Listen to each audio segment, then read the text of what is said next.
Hi there, and welcome to my comprehensive guide on Google Search Ads for 2025. Whether you're a complete beginner or a seasoned pro looking to take your skills to the next level, this video will go through the new Google Ads user interface from beginning to end, cover everything from account settings, best practices, and even creating your first search campaign.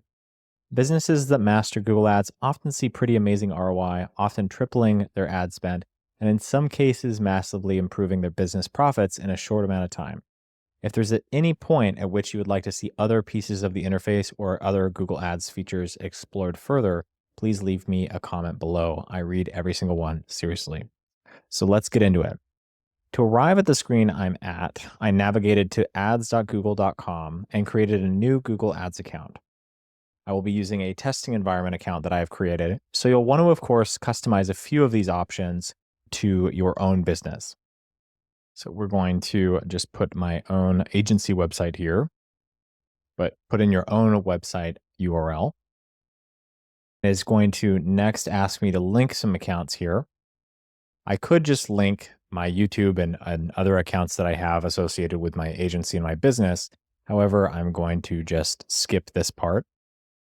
We are already going to be railroaded here into creating our first campaign with some AI suggestions. I recommend just skipping through this part and we'll create our campaign in the actual interface that you would be using day in and day out working in Google Ads. So I'm going to skip through all of this.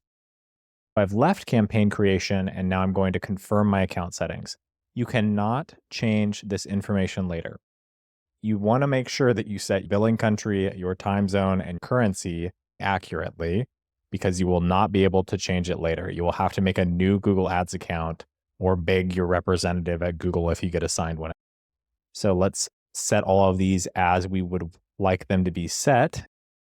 After you go through that continue screen, you'll see a page to set up your payments profile shared across Google services.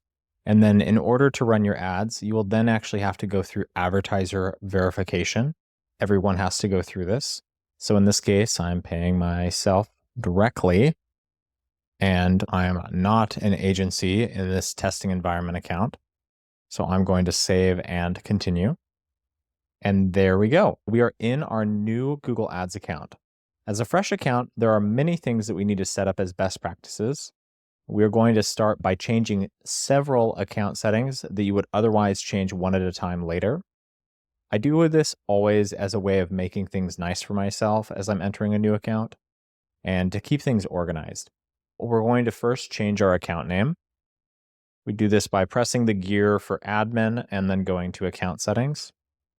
And I'm going to set mine as Google Testing Environment 4. Within account settings, we're just going to go down the list. First, make sure that auto tagging is set to on. For new accounts that are created at the time of this video, the auto tagging is automatically set to on, which is great. And next up, we have tracking. I recommend adding a out-of-the-box set of UTM parameters. I'll put it in the description, and you can just add this snippet to your final URL suffix. It'll replace the pieces and brackets in your analytics tools, such as Google Analytics, to help you understand which campaign, ad group, ad, or keyword led to which action. Next up, we have call reporting, which should also be default on for new accounts, but if you have an old account, it may not be on. This runs on Google forwarding numbers and lets you measure the performance of your call assets, location assets, and call ads.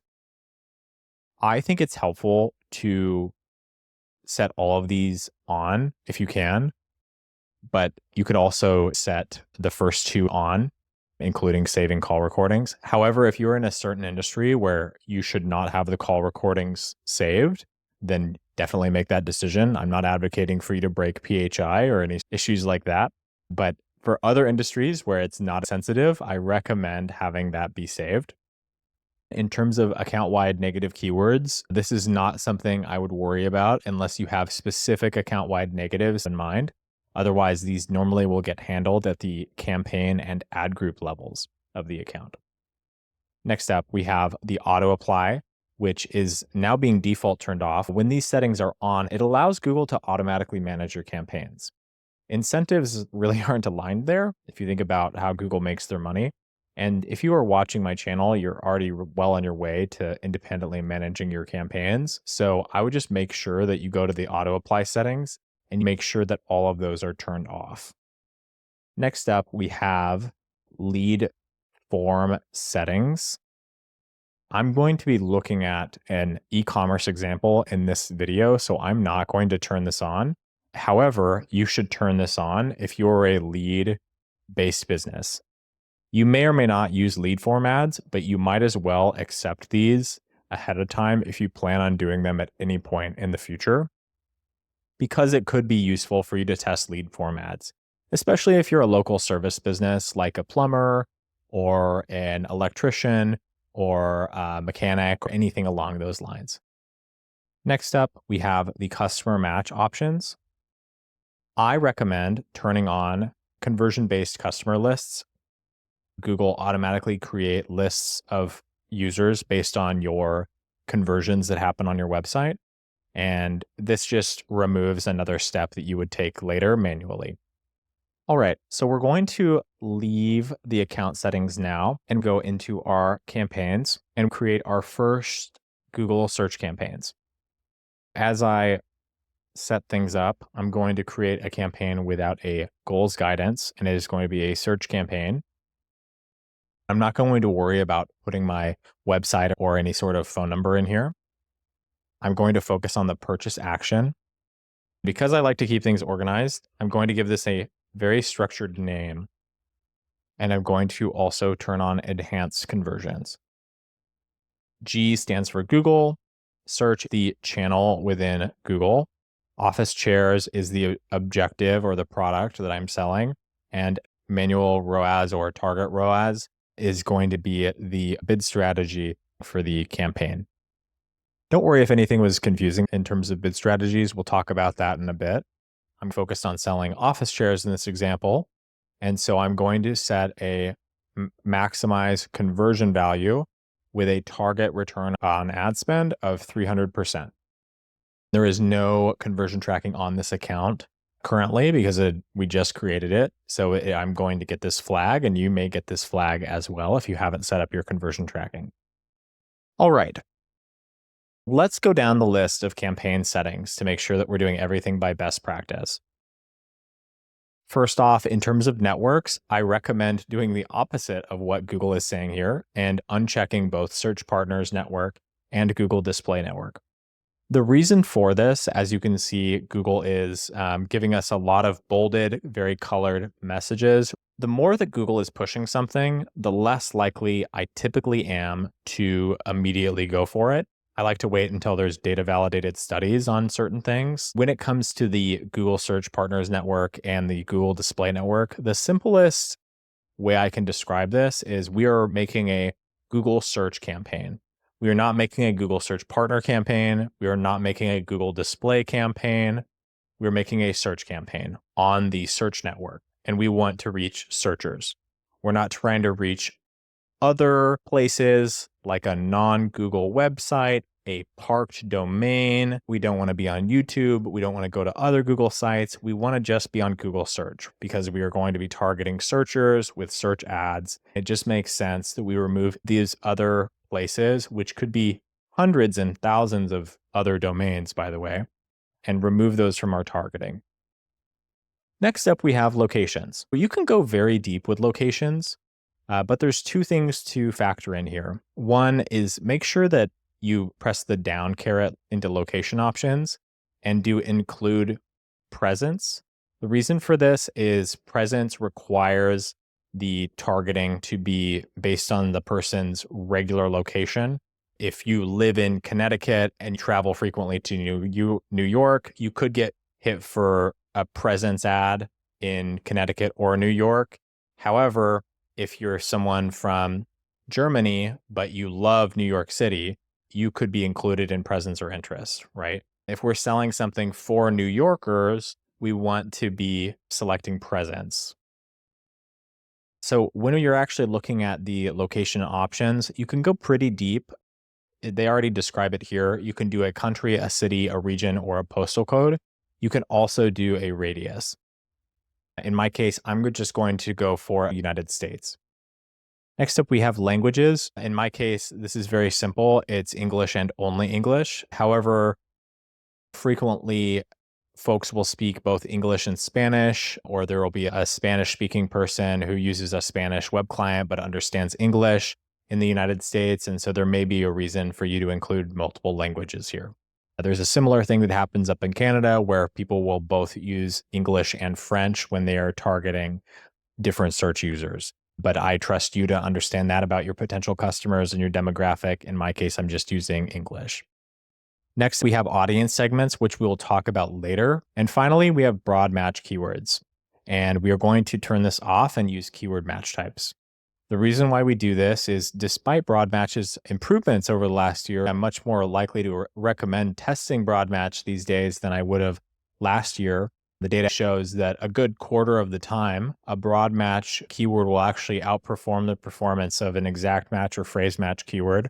Optimizer did an excellent study that you can look up on this fact.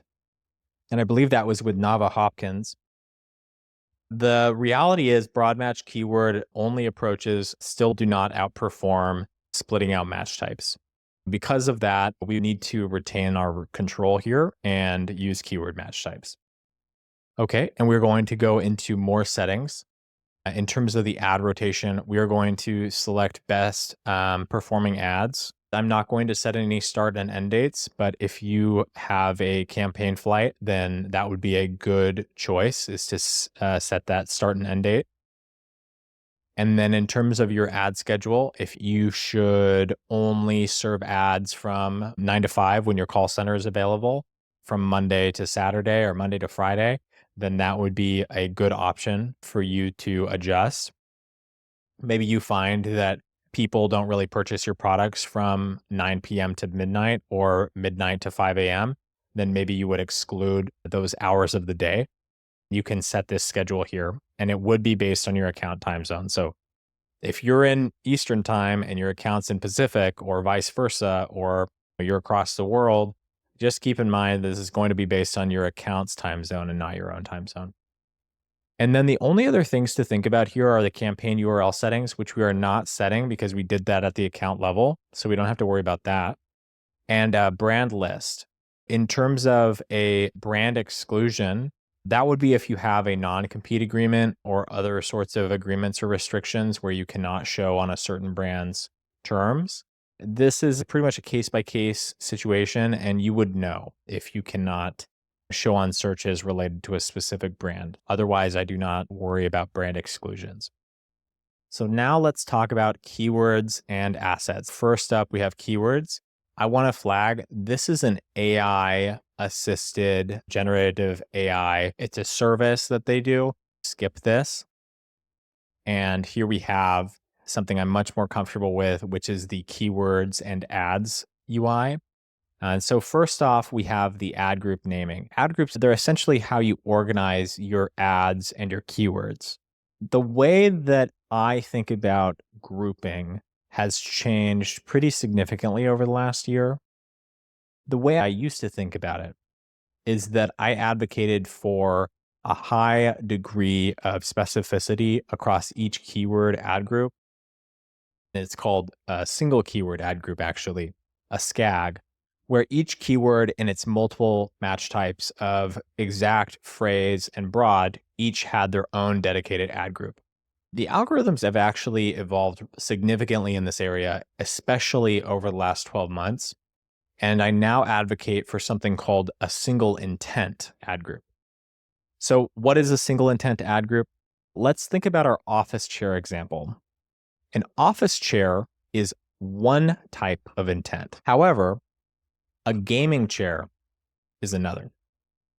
Different use cases, different intent, different product in mind when you're searching that. But if we go back to an office chair, within an office chair, there are ergonomic office chairs with lumbar support, office chairs with footrests, and all of these are different types of products. So when you're thinking about how people express that intent and what they are looking for, that should also signal to you that you need to separate out that intent into different groups with advertising copy specific to those types of intent. What does this look like in the campaign creation? First, let's put our keyword in here with our different type of match typing. There's 3 different types of match types. There is exact, which is highly precise to your inputted keyword. So this will pull just very tightly, pull office chairs, right? But this might pull highly similar, but still using the phrase office chairs. And this will pull anything related to an office chair. So it could be a chaise lounge or a stool, office furniture, things that Google thinks are closely related to an office chair and the type of person that would buy an office chair. And that's where broad match gets a bad rap. Where I would set things if I was starting a new campaign is I would use exclusively exact match keywords. And then if I saw strong performance with my exact match keywords, I would move on to phrase match and then broad match over time. And that's the way to think about that. You want your keywords to match your ad group, and then your ad copy will end up matching your keywords. And then you break out the different groups of ads and keywords into their own types of intent. So if this was a gaming chair that I was selling, then this would change to gaming chairs. And that's how we are customizing things based on the intent. All right, so now let's get to work on the ad itself. There's a lot that goes into a Google ad. You have headlines, of which you have 15, descriptions, and then there's paths in the URL. First, let's make sure to fill out the final URL, which is just your landing page. It's the product page that people will land on once they click on your Google search ad. One thing you might be confused about is how to choose which landing page to choose for different ad groups. Take this office chair example. If we're talking about office chairs generally, we might want to send our customers to our collection of office chairs, but you might send them to this place if you are targeting the office chairs keyword. If you're targeting the ergonomic keyword, you might change it to the ergonomic collection. That's a good way to diversify which landing page you are sending people to based on which products you have available and which types of searchers there are in the market. Okay, so let's change this to office chairs. And then next up, we have the actual URL paths. Let's talk about display paths. A lot of people get confused about these. These are the green URL pieces that used to show up below your ad headline. You'll definitely want to fill these in. Now they're gray, they're not green. If you leave them blank, Google will just put your final URL in there, which can look pretty messy with all the tracking parameters, or it'll sometimes include a bunch of the different breadcrumbs on your website. I just like to fill in my display path with something very clear. If we're going to go with that ergonomic example, we could say ergonomic. If we want to go with a promo example, for example, if it's January, let's just say January super sale, you could have that be something that catches someone's eye. You'll see how it shows up in this preview. But you can change this to really anything. It does not actually affect your final URL. It doesn't adjust where people land. It is just visually appealing. It can communicate an extra selling point. The only thing to keep in mind is that it should be relevant to the product and not misleading in any way. Just think about it as 30 characters of additional ad copy space that you can take advantage of. Next up, let's get into the meat and potatoes of all of this, which is ad copy. And the thing about ad copy is that it's really easy to do wrong. I think the biggest thing is to be concise, to give people a good experience, to not be misleading, to never clickbait, and to differentiate yourself from the other people that are advertising in your niche or your segment, or just in the search terms results page that you are looking at. And so my favorite way to differentiate is to actually open up an incognito tab and turn off your ad blocker if you use one. After that, search your term and look at what ads are live in the market for that term. What does the advertising look like? If the advertising all looks a certain way, you can either then choose to say, okay, I'll make my advertising look like theirs and I'll compete for that same slice of the market. Or you can go at it another direction and say, I'm going to make my ad copy look completely differently. If everyone's using title case, maybe you use sentence case. If everyone's using sentence case, maybe you use title case. Now let's fill out these headlines. I have already created some headlines that I'm going to put in here. This is a good example of very generic copy. It's going to get the job done. It's going to have a strong ad strength, but I can already tell you that this is not the type of copy that would differentiate yourself from all of your competitors. But it's the type of copy that will get you started. And from here, you can see how you perform. Find your perfect office chair. Office chairs on sale today because we've got our January super sale going. Comfort for every workspace, top rated office chairs. Let's think about how to take this a step further. How do we take generic copy like this and turn it into something that people will click on at the highest level? How about instead of top rated office chairs online, we talk about how we have 500 plus 5-star customer reviews. This is nice because it tells us how many high quality reviews we have. How about instead of affordable office chairs, we show them office chairs starting at $119. Sounds affordable, right? Office chairs for every budget. Maybe it's office chairs 40% off because we're running our sale. Maybe the free shipping has some conditions. We can position it as a value prop. Free shipping on orders $250 and over. As you continue to think through copy, I urge you to think about, how do I incorporate numbers about the business? How many customers? What is my average review? What is my price point? Am I competitive against the market? Is that something I can use to bring people in by comparison? Or do I need to lean in another way? If my price isn't competitive, do I need to think about my quality, the quality of my ingredients, or the quality of my customer support team, or my delivery? There's a lot of places that you can compete. I always say, focus on your strengths. Don't try to be everything at the same time with your copy. That's how you differentiate yourself. So as you build out your copy, you can have 15 headlines. If you want to optimize towards ad strength, which used to not be important at all, but it has gotten a little bit more important. There's been a few studies that have shown that if you have an excellent or good ad strength, you'll have 17% more impressions and deliverability in your ads than if you had average or poor ad strength. So in the past, I might have said ad strength's not important. It is now shown that ad strength is actually important. You should optimize towards having good or excellent, in my experience, because it will be associated with slightly higher return on investment. Next, we have ad extensions, formerly known as extensions. They're called asset types now.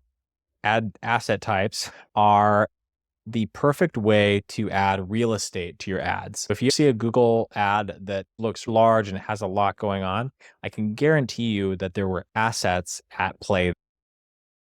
So the way to think about assets is that you want to only add important pieces of information while also filling out all of the information that is relevant.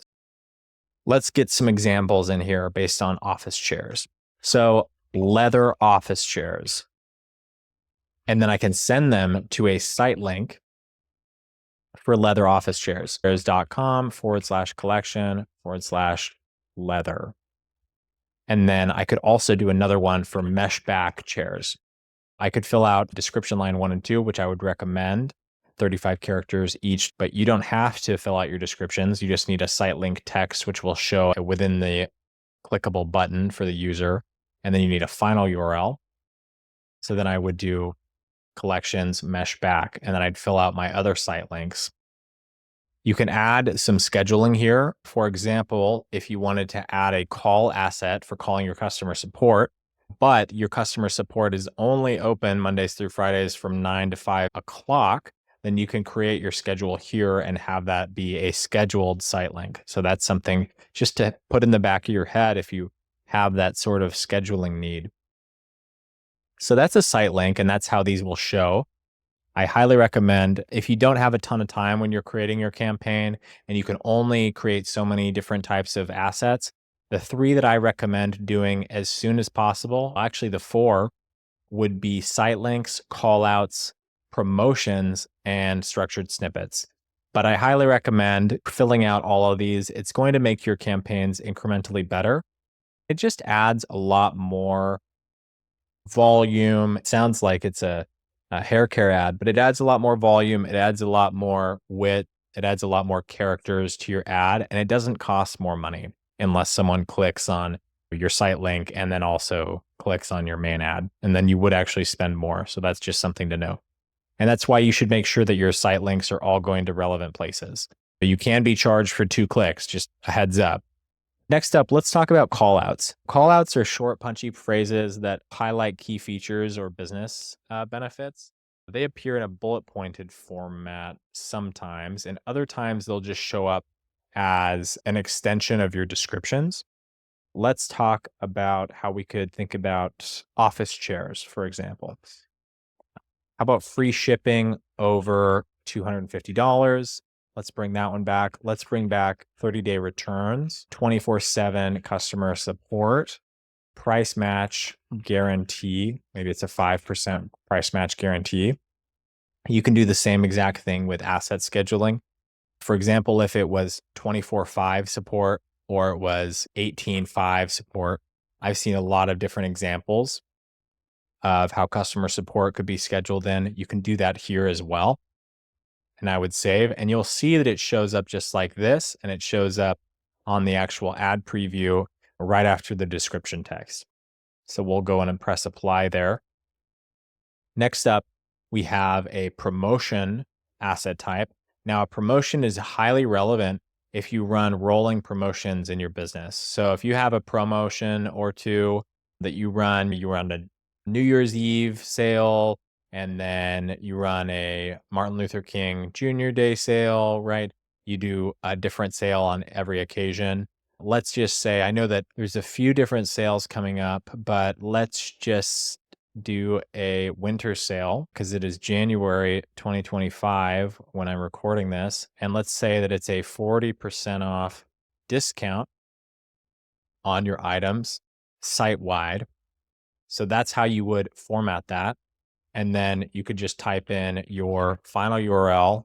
If you have a specific sales page, for example, /deals, you could include that there. If you have a promo code, for example, the code could just be Office 40 that is required for someone to submit. You can include that there, and that will be added in. You'll see that it's added to the winter sale 40% off site-wide code Office 40.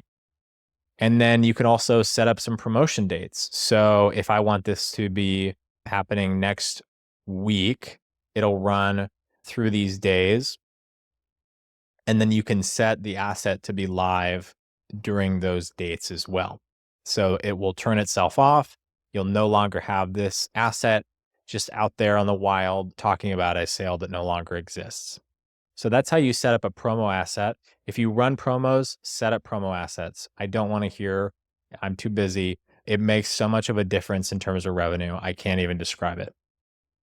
If you are doing strong revenue and you have promotions that run, you should be running promotion assets. There's no 2 ways about it. Now, next up, we have structured snippets showcase a specific aspect of a product or service, and it'll have a header like brand or types or shows or styles. And so I think that types would be relevant for a chair, and I could do ergonomic, leather, office. Maybe we sell gaming chairs as well. Not sure. Mesh, and it'll show up at the bottom of the description in the type format. So ergonomic, leather, office, gaming, mesh. And a very simple Everyone understands, I think, pretty intuitively a structured snippet. The other one that I would add in would be price. Price can be relevant. Where you might not want to adjust price is a case where you have highly volatile prices. Say your prices get dictated by manufacturer or there's a market price, in which case I don't recommend sending that data across because you're going to be changing that asset so frequently that you actually just lose money based on the labor associated with that. But otherwise, you just create the header, which is the product name. So let's call it office share, and they're $119. And then there's no per unit pricing here. I can give a little description, and then I can add in my final URL. Again, I could add a tracking template here, but I'm not going to do it because we set those at the account level. So by setting it up at the account level, a very consistent URL tracking template, I don't have to set it up in all these different places. Larger, more complex businesses have different needs. I'm speaking to like the base user here that has very basic um, needs in terms of tracking, which is most people that are starting ads and looking on YouTube. But if you are a larger, more enterprise customer that's trying to figure this out, maybe you should send me an email. This video is not dedicated for you. And it's going to ask me to add in some description text and create 3 more price assets here. So I'm actually going to just cancel that. But the price asset is something I recommend for folks that have stable unit pricing that doesn't change too often. Next up, we have lead forms. And now a lead form looks exactly like this. You may have actually submitted a lead form before if you've used Google to find service folks to help with your house or your business. It'll show up like this.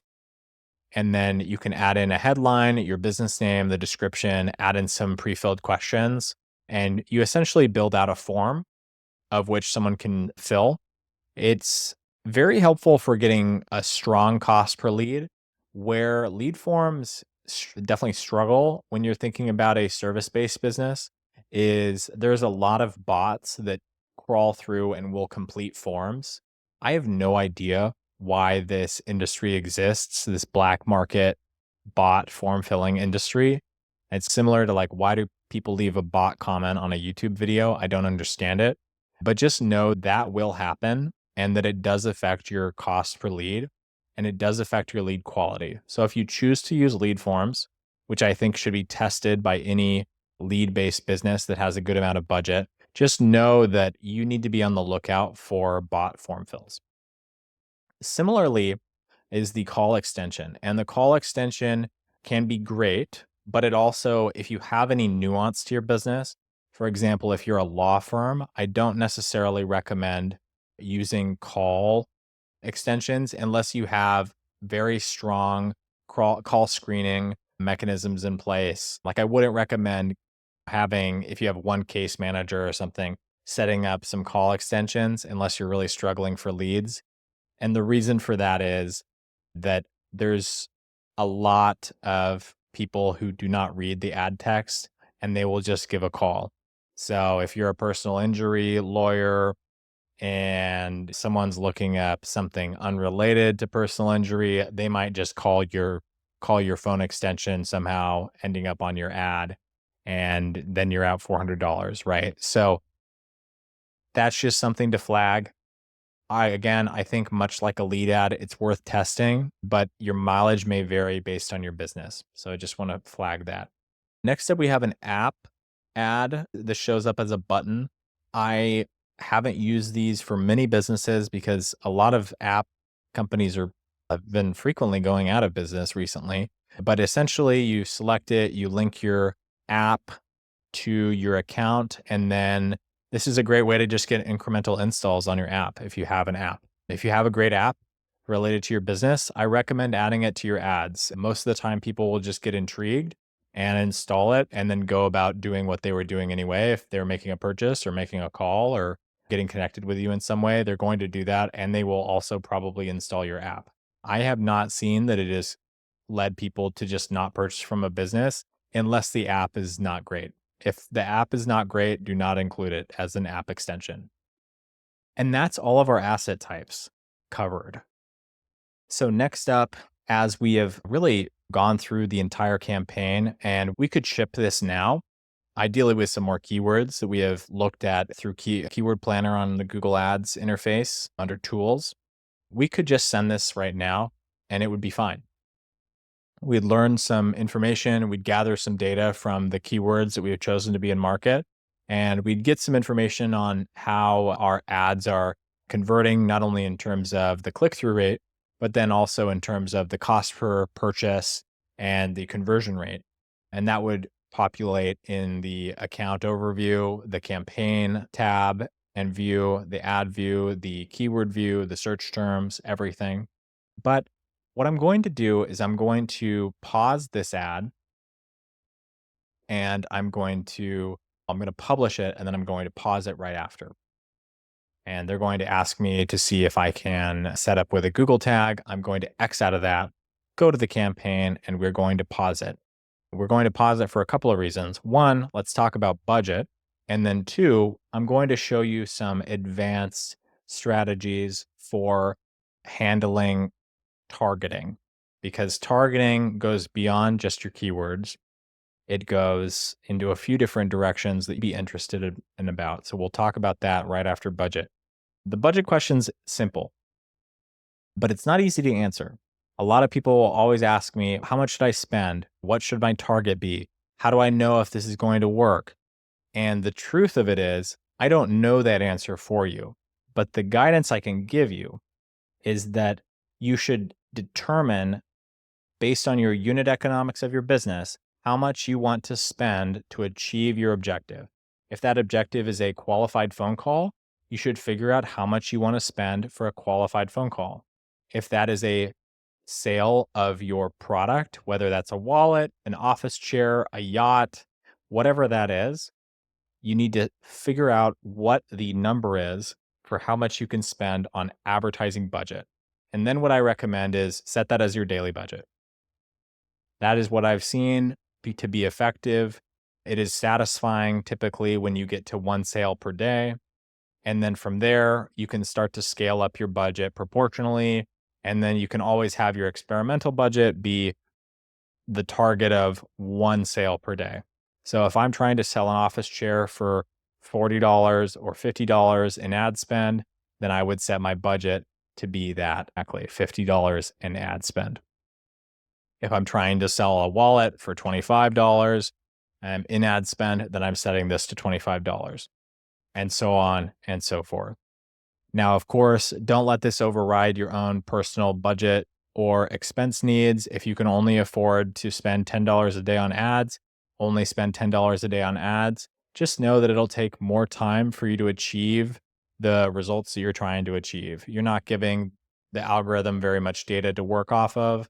The algorithm has a pretty quick cycle in terms of reviewing recent conversions. So it's going to look at things on a conversion basis every month. And it's going to look at recent data in terms of assessing how things are going. It's going to look at yesterday and the day before to see recent purchases or clicks or impressions and make decisions off of that. So when you're a really small budget, it is more difficult to get things running, so to speak. Now that's budget covered. Let's move on to some advanced targeting tactics that you can overlay and how to overlay them and in what steps you should overlay them in order to have some really good results. Okay, excellent. So let's talk about some advanced targeting techniques. So first, open up your side panel by pressing the hamburger here. And let's scroll down to audiences under audiences, keywords, and content. Click that open and then go to audiences. And first off, we have demographics. Now, this is the simplest form of targeting overlay that you can put into your campaign. You can adjust this based on age, gender, and household income. So first off, age, right? Pretty simple, 18 to 24, 25 to 34, 35 to so on and so forth, right? A way to think about demographic targeting on an age side is if you sell high-end office chairs, you might want to target a higher age group, older age group with a higher household income. So for example, I might pull out 18 to 24-year-olds, 25 to 34-year-olds, unless it's a tech related chair like a Herman Miller or a Steelcase, in which case I might have my own tech worker focused office chair campaign and then remove them. So I'll exclude them from the ad group. They'll get hit with a red dot here when it updates. There we go. And then on the gender side, maybe I know that unknown gender usually performs worse for me based on my data. So I remove that. Then with a household income, I know generally speaking that a top 100K income or higher on a household basis is in the 21 to 30% range. And so I remove those other incomes from the targeting. Or maybe I see from my data that despite 21 to 30% technically being within the range, it doesn't actually end up performing well for me. So I exclude that as well. So this is a good example of a different way for you to get even more precise with your targeting. So if you think about how we've set up this campaign so far, we are targeting people that are searching for office chairs who are between 35 and 65 plus, who have a household income in the top 20% of Americans in the US, and then who, for example, would be searching during the week, during their workday. So let's do that part. They're searching during the week, during their workday. We're going to set this as Monday through Friday, and we're going to use a 24-hour clock from 8 a.m. to, let's call it 7 p.m. PT. We'll save that. And now we're getting really particular. So this campaign will only run from 8 a.m. to 7 p.m. from Mondays through Fridays, and will only serve to people searching for an office chair who are 35 to 65 plus with a top 20% income. Now, what else can we do? The next thing to think about is at the beginning of the video, we talked about how audience segments were something advanced and something we should talk about later. Now, audiences get really interesting. Audience segments come in two forms. They come in observation audiences and targeting audiences. Think of observational audiences like a magnifying glass that you can hold up to your existing campaigns. They allow you to observe how a different segment, different type of person interacts with your ads without actually restricting who can see those ads, and also without strictly making you pay more. Here's how it works. You go through, and in our case, it's pre-filled some things based on the website I've put in and the campaign I've created. And you can add these audience segments like office furniture, someone who influences purchasing decisions for office furniture, desks, office supplies, home furnishings, certain ones that may or may not be relevant, right? Home decor enthusiasts, maybe, but outdoor and garden furniture, probably not. Interior decorating and designing services, maybe. Kitchen and bathroom cabinets, probably not, right? So I've added a few related to office chair. We can type in to get a few more dedicated spots, recommendations. These come in different forms. So there's an in-market audience, which is someone who is ideally currently in market for that type of product. Now I say ideally because sometimes the data is a little bit old, sometimes it's great. So ideally, these are usually pretty good. But next up, you have affinity. And affinity is based on more life cycle and lifestyle. So it's how someone acts, what sort of things they're interested in, where they make more purchasing decisions than other things. So for example, if they're a gamer, they might be more interested in a gaming chair. If they are really into Mad Men, they might be more interested in a leather chair, right? Things like that. And you can also get some demographics in terms of who they are. So if you have found out that people who are single versus partnered are more likely to invest in their office, maybe you would make adjustments as well. So the nice thing about the targeting audience is that this isn't going to cost any money. So I recommend setting up your observation audiences I should say. Set them up at the front end because these will just accrue impressions and clicks without you having to spend any money. And it doesn't expand your targeting or restrict your targeting at all. On the flip side, targeting audience segments allow you to proactively restrict your ad delivery to only the people who meet your specified criteria. So, another way to think about this is basically you're telling Google only show my ads to this specific audience of people. So, if you said that, you know what, I saw some really great data from my observation audiences that office furniture in market segment is the top segment for me. It outperforms everything else. It has a way better return on investment. In that case, you'll apply that audience as a target and your ads will only be shown to people who belong to that audience. This can be really powerful for focusing your budget on the people that are the most likely to convert. In this case, our ads will only be shown to the people who have recently searched for or engaged with office furniture content online. And we can then tailor all of our ad copy, landing pages, and offers maybe to be even more aggressive to capitalize on these people. Maybe we know that the conversion rate will be higher and we can lose some more margin to offer them a steeper discount because we know we can ship more units out the door.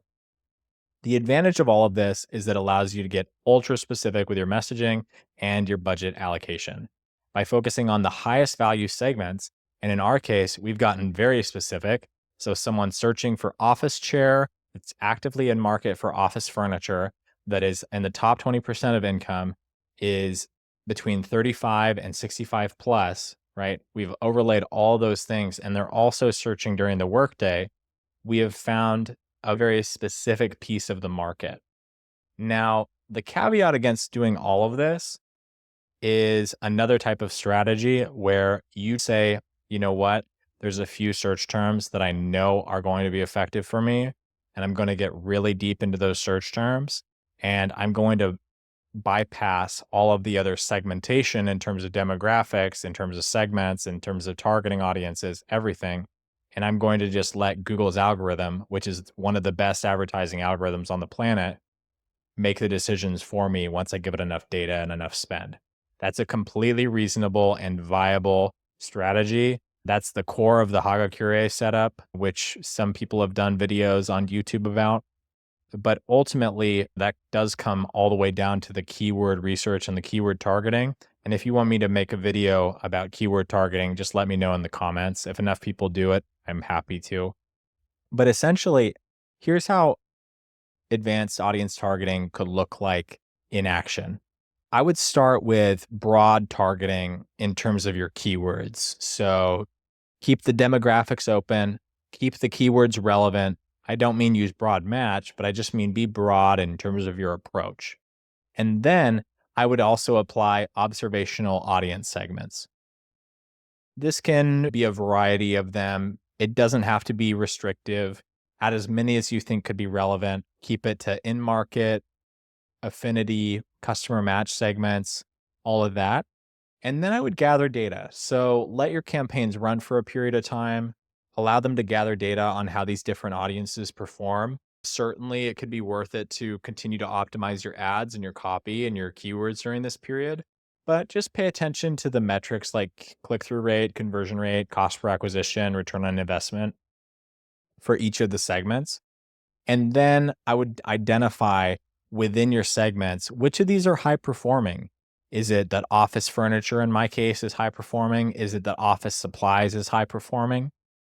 And then I would consider these really the gems that I want to focus on. And I would test a targeted campaign for each of those different audience segments. So having a campaign where my audience, my target audience is office furniture, having another one where it's office supplies.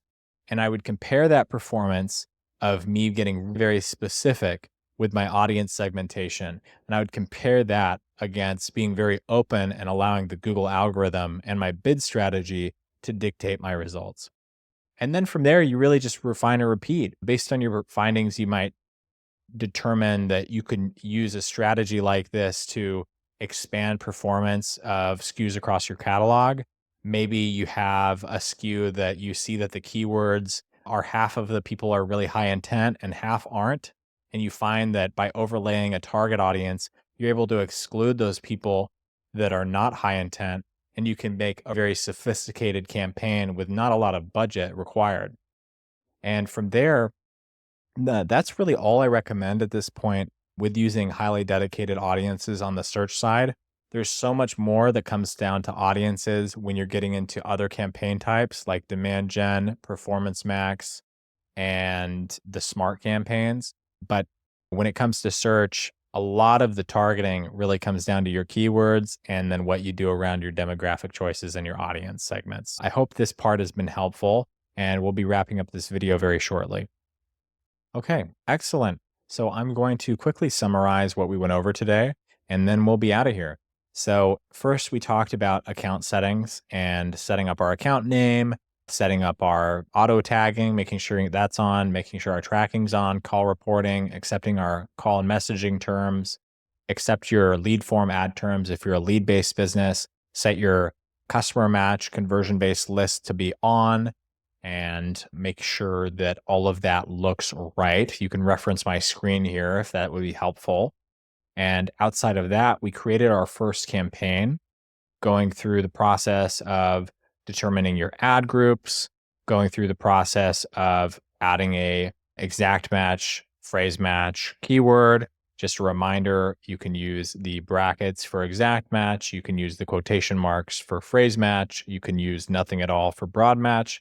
The broad match is not recommended at this point when you're a new business and you don't understand how match types relate to your product sales. We also created our first responsive search ad, including many different types of assets. And the last thing that I'll say that you should make sure you check within your assets, now that we've created our first campaign, is go down to this 3 dots and options, go to account level automated assets, go to advanced settings, and make sure that all of these are turned off. And the reason that you turn all of these off is because they are dynamically generated. And again, we just want to create our own assets. So the only thing I leave on, only things rather, is seller ratings and longer ad headlines. Everything else goes off. Excellent. It should look just like this. You're only able to see this view after you've created an asset. So just a heads up, if you're doing this, if you skip to the end and you saw this tip, just make sure you create your asset. Speaking of asset, we created a bunch of beautiful assets related to our office chair campaign, which would, in theory, create pretty well. I think these would actually be extremely effective in market. And these are based on really using a lot of similarly looking assets for other e-commerce clients. They're doing quite a lot of sales a day. We have our responsive search ad, of which you can see all of the different possible asset combinations that we created. And from here, you just launch your campaign and you see how things perform.